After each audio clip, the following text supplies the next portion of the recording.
رات گزر گئی تو صبح ان مقدس سروں کو نیزوں پر اٹھایا گیا، اونٹوں کی سواریوں پر مقدس بیویوں کو بٹھایا گیا، اور یہ لٹا پھوٹا سارا قافلہ سوئے کوفہ روانہ ہو گیا۔ ظالم یزیدی اس قافلے کو لے کر کوفہ کی طرف روانہ ہو گئے۔ رات کو ابن سعد کے لشکر میں سے کسی نے چاہا کہ حضرت امام زین العابدین کو بھی شہید کر دے، لیکن ابن سعد نے کہا کہ یہ بیمار بچہ ہے، اس سے چھوڑ دو۔ مشیت الہی بھی یہی تھی کہ کوئی سادات میں سے ضرور موجود رہے جس نے سب کچھ اپنی آنکھوں سے دیکھا ہو اور وہ حالات کا عینی شاہد ہو۔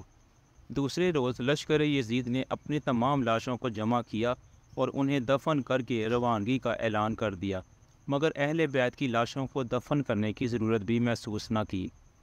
بغیر کفن اور دفن کیے خاندان نبوت کے افراد اور ان کے ساتھیوں کی لاشیں کربلا میں ہی چھوڑ دی گئیں۔ فرات کے کنارے ایک قبیلہ بنو سعد آباد تھا۔ جب انہیں پتہ چلا کہ یزیدی لوگ اہل بیت اتحاد کی لاشوں کو کھلے آسمان تلے چھوڑ کر چلے گئے ہیں، تو وہ فوراً وہاں پہنچے اور شہداء کے مبارک جسموں کو کفن دے کر دفنا دیا گیا۔ یزیدیوں کا قافلہ اہل بیت کرام کے ہمراہ کوفہ میں داخل ہوا اور شہید کے تمام سر ان کے پاس تھے۔ وہ سب ابن زیاد کے سامنے پیش کر دیے گئے۔ سید الشہداء حضرت امام حسین کا مبارک سر خولی کے پاس تھا۔ وہ کسی وجہ سے بر وقت دربار نہ پہنچ سکا اور سر مبارک کو اپنے گھر لے گیا۔ خولی اپنی بیوی سے کہنے لگا، آج میں تیرے لیے دنیا جہان کی دولت لے کر آیا ہوں۔ مطلب یہ تھا کہ جب یہ سر مبارک ابن زیاد کے دربار میں پیش کروں گا تو بہت سے انعام ملیں گے۔ سنگ دل خولی لمبی تان کر سو گیا، مگر اس کی بیوی سر مبارک کے سامنے بیٹھ گئی اور ساری رات رو رو کر گزار دی۔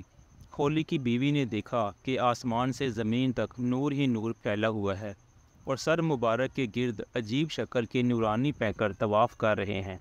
کچھ نہیں کہا جا سکتا کہ وہ مخلوق کون تھی۔ وہ ساری رات یہ نظارہ دیکھتی رہی۔ صبح ہوتے ہی بدبخت خولی اٹھا اور امام پاک کا مبارک سر ابن زیاد کے پاس لے گیا۔ امام علی مقام کا مبارک سر باقی سروں کے ساتھ اور خانوادہ رسول کے باقی قیدیوں کے ساتھ اس بدبخت ابن زیاد کے تخت کے سامنے پیش کیا گیا۔ وہ بدبخت اس وقت تخت پر ہی بیٹھا تھا اور اس کے ہاتھ میں ایک چھڑی تھی۔ اس نے چھڑی کے ساتھ حضرت امام حسین کے دندان مبارک پر ایک ضرب ماری اور نازیبا گفتگو کی۔ حضور صلی اللہ علیہ وآلہ وسلم کے ایک کمزور نظر والے صحابی جو وہاں موجود تھے وہ بہت بوڑھے تھے۔ ان کا نام زید بن ارقم تھا۔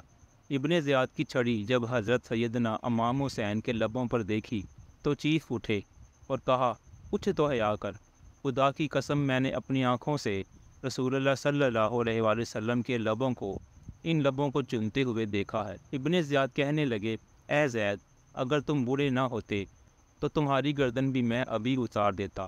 ابن زیاد نے ان سب کے بعد یزید کی خوشنودی کے لیے حضرت امام حسین کا سر اور دیگر سروں کو جلوس کے ساتھ اور خانوادہ رسول کی پاک بیویوں کے ساتھ یزید کی طرف دمشق روانہ کر دیا۔ جب یہ قافلہ دمشق کی طرف روانہ ہوا تو راستے میں ایک گرجے کے قریب پڑاؤ کیا۔ وہاں انہوں نے جلی حروف میں ایک پہاڑی پر سرخ رنگ کے ساتھ یہ شعر لکھا ہوا دیکھا کہ جس قوم نے حسین کو قتل کر دیا ہے، کیا وہ قیامت کے دن ان کے نانا جان کی شفاعت کی امید رکھ سکتی ہے؟ اہل قافلہ نے جب یہ شعر پڑھا تو ان کے رونگٹے کھڑے ہو گئے۔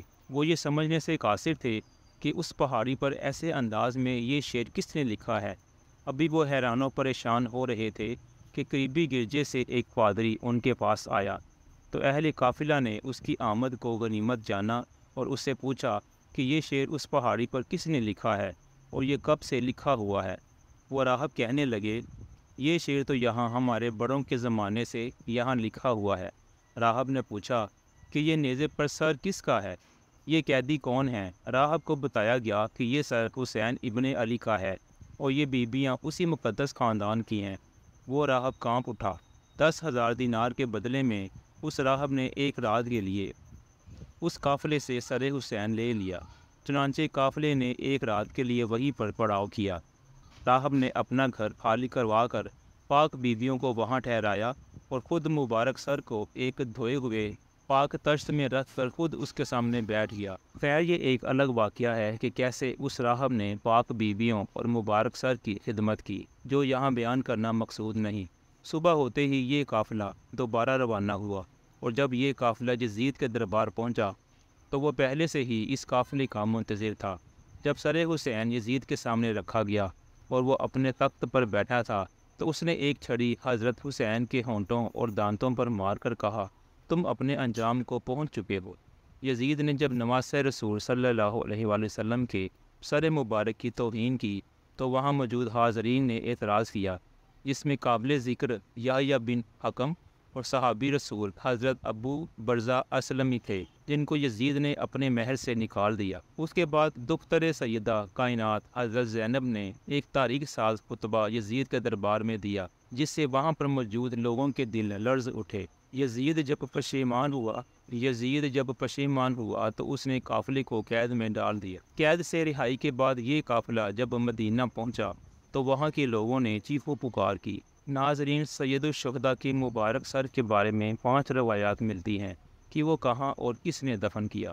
سب سے پہلی روایت علامہ قرطبی اور شاہ محدث دہلوی سے ہے کہ یزید نے اسیران کربلا اور سر انور کو مدینہ بھیجا، جہاں پر حضرت امام زین العابدین نے سر مبارک کو حضرت حسن یا حضرت فاطمہ علیہ السلام کے پہلو میں دفن کر دیا۔ دوسری روایت میں ابو ریحان البیرونی کہتے ہیں کہ اسیران کربلا نے 40 روز کے بعد کربلا واپس آ کر سر مبارک کو جسد مبارک کے ساتھ ملا کر دفن۔ تیسری روایت یہ ہے کہ یزید کے حکم پر سر امام حسین کو ہر شہر میں لے جایا گیا۔ اسکلان پہنچا تو وہاں کی امیر نے اسے دفن کر دیا۔ چوتھی روایت یہ ہے کہ اسکلان میں جب فرنگیوں کی حکومت قائم ہوئی تو 548 ہجری میں طلائع بن زریق نائب مصر نے اسکلان سے سر انور کو لیا اور مصر لے گیا۔ وہاں اس نے مشہد حسینی بنوا دیا۔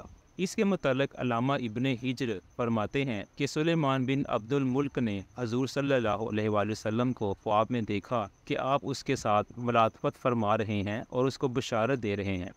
صبح اس نے حضرت امام حسن بصری رضی اللہ تعالیٰ عنہ سے اس کی تعبیر پوچھی تو انہوں نے فرمایا، شاید تو نے حضرت محمد صلی اللہ علیہ وآلہ وسلم کی آل کے ساتھ کوئی بھلائی کی ہے۔ اس نے کہا، ہاں مجھے ایک ہی بات یاد ہے، میں نے نواسہ رسول حضرت حسین کے سر مبارک کو خزانہ یزید میں دیکھا تو میں نے ان کو 5 کپڑوں کا کفن پہنایا اور میں نے اپنے ساتھیوں کے ساتھ ان پر نماز جنازہ پڑھی اور انہیں قبر میں دفن کر دیا۔ سلیمان بن عبد الملک کے بعد اس کے جانشین عمر بن عبد العزیز نے سر مبارک کو نکالا اور کربلا جا کر خود جسد مبارک کے ساتھ دفن کر دیا۔ ایک روایت یہ ہے کہ منصور ابن جمہور نے شام کو فتح کیا تو شہر میں داخل ہونے کے بعد وہ یزید کے خزانے والے کمرے میں گیا۔ وہاں پر اسے سرخ رنگ کی ایک ٹوکری ملی۔ منصور نے اپنے غلام سے کہا کہ اس ٹوکری کو حفاظت سے رکھو، یہ بنی امیہ کی قیمتی خزانوں میں سے ایک خزانہ ہے۔ لیکن جب اس کو تھوڑے عرصے کے بعد کھولا تو دیکھا کہ اس میں امام حسین کا نورانی سر ہے، جس سے عطر کی خوشبو آ رہی تھی۔ اس نے اپنے غلام کو حکم دیا کہ ایک کپڑا لائے۔ اس نے سر کو اس کپڑے سے ڈھانپ دیا اور پھر کفن کرنے کے بعد اس سر کو دمشق میں باب فرادیس کے پاس دفن کر دیا۔